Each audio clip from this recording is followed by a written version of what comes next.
Welcome to NVL Travel Documentary.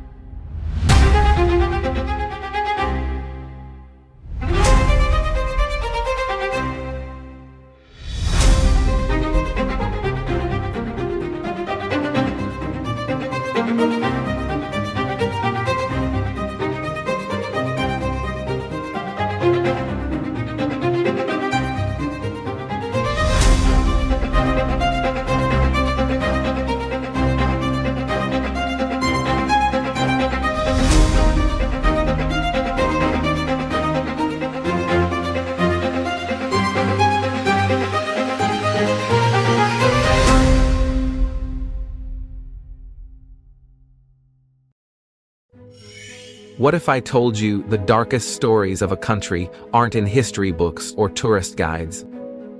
Whispered in alleyways, under bridges, and in forgotten towns?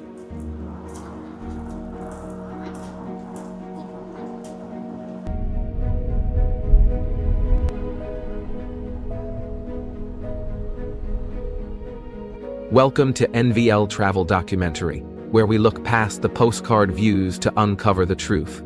This isn't just another travel documentary, it's a journey into the heart of a crisis, where homelessness and addiction collide in one of today's biggest human rights struggles. Every country has hidden truths. If you're here for facts about countries or a powerful country documentary, stay with us, because what's happening in North Carolina isn't just local, it's global. Behind the charm of the Blue Ridge Mountains, thousands sleep rough, battle addiction, and fight to survive. But why? And what can we do? The story may break your heart, but it might just open your eyes.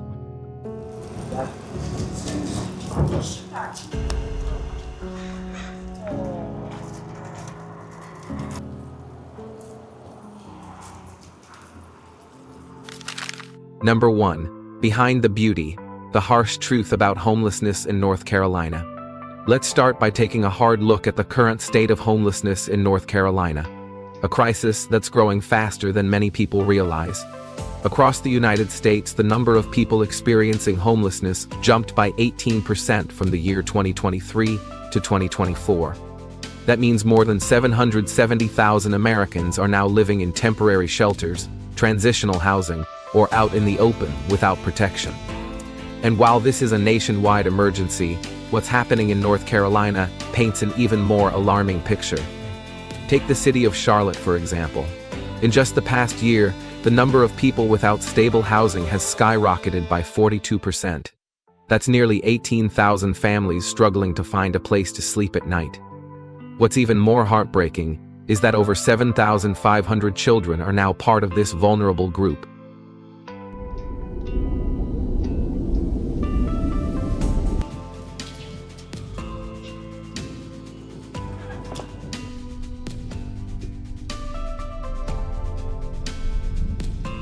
Kids who are growing up with no sense of stability or safety.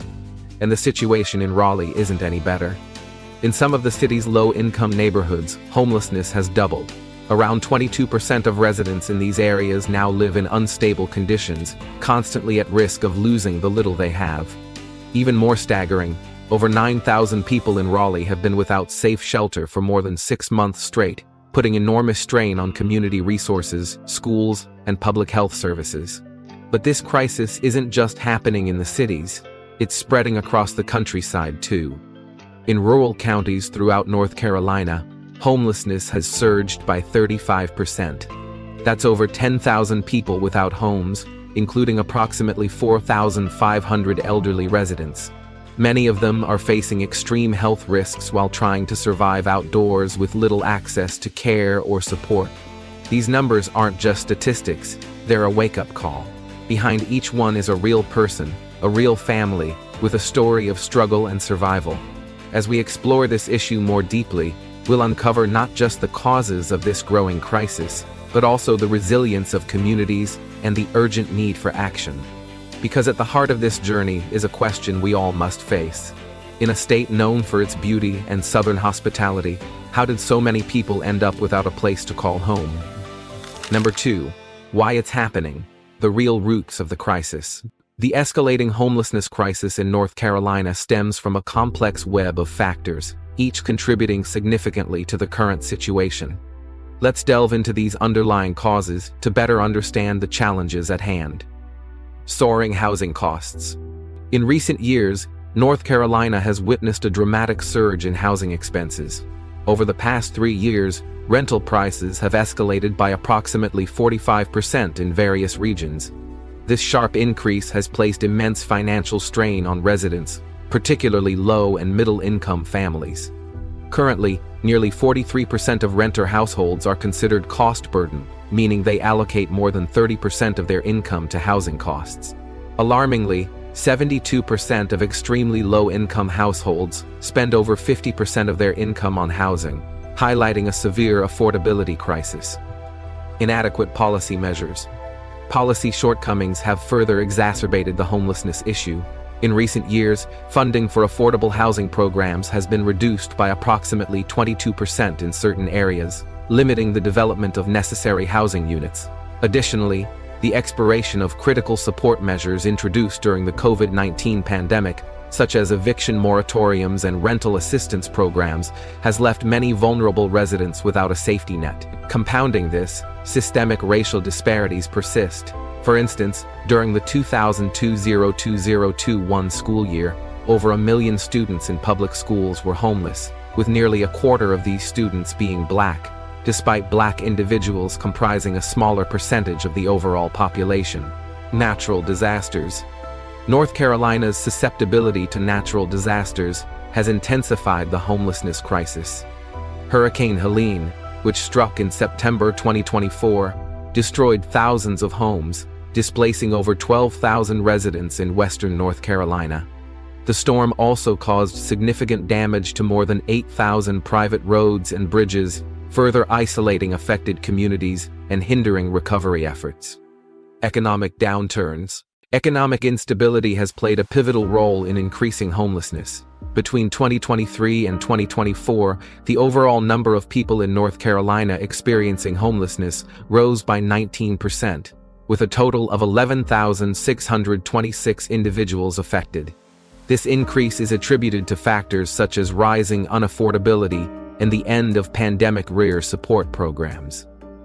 Fragmented social services. The state's social service infrastructure has struggled to keep pace with the growing demand.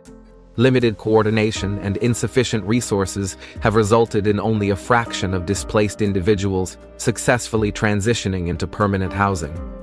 For example, in 2023, while 6,724 North Carolina residents were permanently housed, over 15,866 individuals entered into homelessness, indicating a significant gap in the system's capacity to address and prevent homelessness effectively. Addressing these multifaceted challenges requires a comprehensive approach, integrating policy reforms, economic support, disaster preparedness, and enhanced social services to stem the tide of homelessness in North Carolina. Number 3, the price we all pay, the ripple effects of homelessness. When we talk about homelessness, it's not just about people without a roof. It's about the ripple effects that touch every corner of our community. Let's start with the human cost, because that's where it hurts the most. Imagine being a child growing up without a safe place to sleep. Right now, nearly 40% of homeless children in North Carolina are showing signs of chronic stress that rewires young minds, affecting their emotional growth and future learning. Even more alarming, about 1 in 3 homeless kids never receive the mental health treatment they desperately need. That's not just a health issue, it's a long-term tragedy in the making. But it doesn't stop there. The community as a whole is feeling the impact. In the past year alone, property crimes in areas with high homelessness have surged by 25%. People are scared, neighborhoods feel less safe, and when trust breaks down, so does the fabric that holds us together. Economically, it's just as staggering. North Carolina is losing an estimated $2 billion each year. That's money that could have gone into building schools, fixing roads, or expanding healthcare. Instead, it's being funneled into emergency responses that barely scratch the surface. And as the crisis grows, our support systems are cracking under pressure. Emergency shelters are overwhelmed. So, here's a question for you. If you believe that every child deserves a stable home and access to mental health care, comment the number 1. But if you think these issues are too big to fix, comment 0. Because this isn't just about statistics, it's about who we are as a society and what kind of future we're willing to build. The longer we ignore these consequences, the deeper the damage. But the good news? If we face the truth and act together, we still have time to turn this around. Number 4. Beyond housing. When welfare systems fail. Right now, there's a huge gap between what people earn and what it costs just to have a roof over their heads. To give you a clear picture, in early 2025, the average monthly rent in major U.S. cities hit over $2,300, while the median income for renters sits at just about $4,000 a month. That means folks are spending more than 50% of their income just on rent. It's not sustainable, and for many, it's a direct path into financial crisis. Now, you might think, well, isn't that what social welfare programs are for? In theory, yes, but in reality, many of these programs are underfunded, overloaded, and tangled up in red tape. For example, the Federal Housing Choice Voucher Program has waiting lists in some cities that stretch over 8 years. 8 years. By the time help arrives, it's often too late. And here's where things get even more serious. When people lose stable housing, it doesn't just mean they're sleeping in shelters or on the streets. It deeply affects their health. Homeless individuals are far more likely to suffer from chronic illnesses like diabetes or high blood pressure. Mental health issues like depression and anxiety spike. Not to mention, they're more exposed to infectious diseases. In 2024 alone, cities like Los Angeles and San Francisco reported sharp increases in tuberculosis and hepatitis A outbreaks among the unhoused population. All of this puts enormous strain on our healthcare system. Emergency rooms are overwhelmed, public health resources are stretched thin, and long-term care becomes even more expensive. But beyond dollars and data, there's a deeper issue here: trust. When people see their neighbors struggling without support, when they watch systems fail those in need, it chips away at the sense of safety and unity in a community. So this isn't just a housing issue, it's a social issue, a health issue, a human issue. And if we don't address it, the ripple effects will continue to shake the very foundation of our society. Number 5. What can be done? Real solutions that work. First up, affordable housing. We need to give developers a reason to build homes people can actually afford. Tax incentives are a big piece of that puzzle. If we cut red tape and make it easier to get permits and start building, things can move faster. Plus, research shows that for every $1 the government invests in affordable housing, it brings back $4 in economic benefits, from job creation to increased local spending. Next, policy reform. Rental assistance needs a serious boost. We're talking about raising subsidies so that families don't have to choose between rent and groceries. On top of that, we need stronger laws to protect renters from sudden evictions.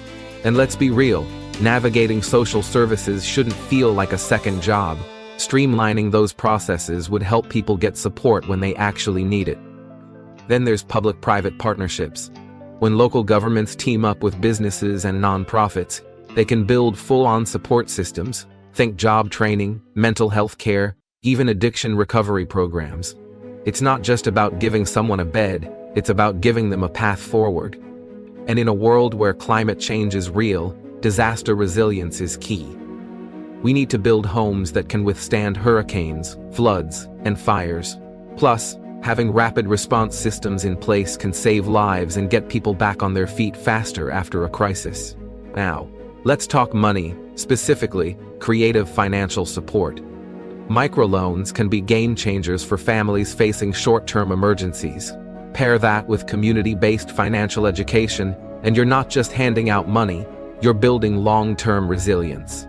And to do all this right, we need better data. Using real-time tech to track housing needs helps leaders create smarter, faster policies. Plus, regular community conversations make sure those policies actually reflect what people are going through. Finally, storytelling matters. When we share real human stories of struggle and recovery, people connect. Studies show that using storytelling in outreach efforts can boost community involvement and volunteering by 30%. That's powerful. So yeah, these aren't just solutions, they're a blueprint for change. When we put people first, the impact ripples out to every part of society. Number 6, a story of hope, how one woman rebuilt a community. In the heart of Black Mountain, there's a local cafe called the Clay Cup. It's run by a woman named Lena Morales, who's not just a barista, she's a potter, a mentor, and kind of the soul of the neighborhood. Back in 2023, a massive storm ripped through Black Mountain. Winds flattened homes, floods destroyed businesses, and the Clay Cup, Lena's cafe studio hybrid that had served as a safe haven for so many, was completely destroyed. For a lot of folks, that would have been the end of the story, but not for Lena. Instead of leaving town or waiting for a miracle, she made a bold move. She asked for help, and help came. Retired carpenters, high school students, local artists, they all pitched in. It wasn't just about rebuilding a cafe. It became a town-wide mission to bring back something that meant a lot to everyone. Over the following months, Lena and her neighbors didn't just restore the Clay Cup. They turned it into something more, a community hub, offering free pottery workshops for kids, peer-led mental health talks, and even weekly meetings for disaster preparedness. What started as one woman trying to recover her dream became a symbol of what can happen when people lean on each other, work together, and believe in rebuilding not just buildings, but spirit. Today, Lena often says, "The storm took my walls, but it gave me a village." And honestly, it's hard to argue with that. Her story is one of many, but it's a reminder that when disaster strikes, resilience isn't just about bouncing back, it's about rising together. So whether we're talking about affordable housing, emergency planning, or support systems that actually work, real change starts at the human level, with people like Lena and communities like Black Mountain choosing hope over fear. Number 7, a matter of justice, why this is a moral crisis. At this point, it's clear we're not just facing a housing crisis, we're facing a moral reckoning. This issue goes far beyond rising rents and budget gaps. What we're really seeing is the result of a system that, for too long, has put profits before people. It's a system that rewards speculation and corporate gain, while everyday families are left scrambling for a place to sleep. Let's be honest, when luxury apartments stay empty while shelters are full, something is deeply wrong. When billion-dollar developers get tax breaks, but a single mom working 2 jobs still can't afford rent, that's not just an economic imbalance, that's a question of ethics. We need to ask, what do we value more, wealth or human dignity? Because housing isn't just 4 walls and a roof. It's stability, it's safety, it's what gives people the foundation to build a life. Without a home, everything else becomes harder. Staying healthy, getting an education, holding a job, even just feeling like you belong somewhere. And yet, the way things are set up now, too many people are treated as disposable. If they can't keep up with rising costs, they're blamed for bad choices, rather than recognized as victims of a rigged system. That's why I believe this is a moral challenge, not just a policy one. It forces us to confront uncomfortable truths. Who gets protected and who gets ignored? Whose voices get heard and whose suffering is invisible? I've come to believe something simple but powerful. A home is not a privilege, it's the foundation of human dignity. It's where self-worth begins. It's where hope has a chance to grow. We can't fix this just by throwing money at the problem or tweaking a few regulations. We need a complete shift in how we see housing, as a human right, not a market product. And that starts with empathy, with seeing each person's story, not just their statistics. Because when we prioritize people, when we protect dignity, we all rise together. This isn't about charity, it's about justice, and the kind of society we choose to be. Number 8, your role, your power, be part of the change. So now that you've heard the facts, felt the stories, and seen what's at stake, the question is, what can you do? Because change doesn't start in a big government office or at the top of a skyscraper. It starts right here, with us. First, get involved. If you have time, volunteer with a local shelter, a food bank, or a housing nonprofit. Just a few hours a month can make a real difference in someone's life. If you can, donate not just money but essentials like clothing, hygiene kits, or school supplies. Every bit counts. And if you're not in a place to give, that's okay, because your voice matters just as much. Share what you've learned. Talk about it with friends, post it on social media, bring it up at work or school. The more people who understand the crisis and the stories behind it, the harder it becomes to ignore. And don't stop there. Speak up to your local officials, email them, call them, attend a town hall and ask, what are we doing to make housing fair, safe, and accessible for everyone? Because the truth is, policies only change when people demand better. We need to push for stronger housing protections, better social safety nets, and a system that doesn't leave anyone behind. Not someday, now. And finally, share the stories that move you, like Lena Morales in Black Mountain, whose strength brought a whole community back to life. Stories like hers remind people that this isn't hopeless, that recovery is possible, that we're all connected in this.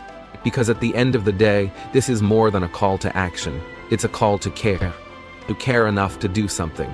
To care enough to keep talking. To care enough to believe we can build a future where everyone, every single person, has a place to call home.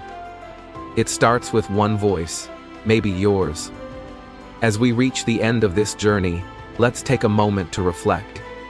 What started as a story about housing and homelessness turned out to reveal something much bigger, a mirror of our society. Behind every tent on the sidewalk, every shelter bed, every rebuilt home after disaster, lies a deeper truth. We're all connected. This isn't just an economic issue. It's not only about buildings or policies. It's about people, about dignity, about the kind of future we want to shape together. We've seen that real change takes more than one solution. It takes affordable housing that people can actually live in, policies that protect, not punish, public-private partnerships that empower communities, and disaster readiness that prioritizes safety and humanity. But above all, it takes us, because every small act counts, whether it's helping a neighbor, sharing a story, volunteering your time, or speaking up for someone who can't. Your voice matters. So if there's one thing I hope you take from this video, it's this. A home is more than shelter. It's a human right. And the responsibility to protect that right belongs to all of us. Here on NVL Travel Documentary, we believe in telling stories that not only show the beauty of the world, but also the challenges we must face together to make it better. If this video moved you, made you think, or opened your heart even just a little, consider liking the video, subscribing to the channel, or leaving a comment with your thoughts or personal story.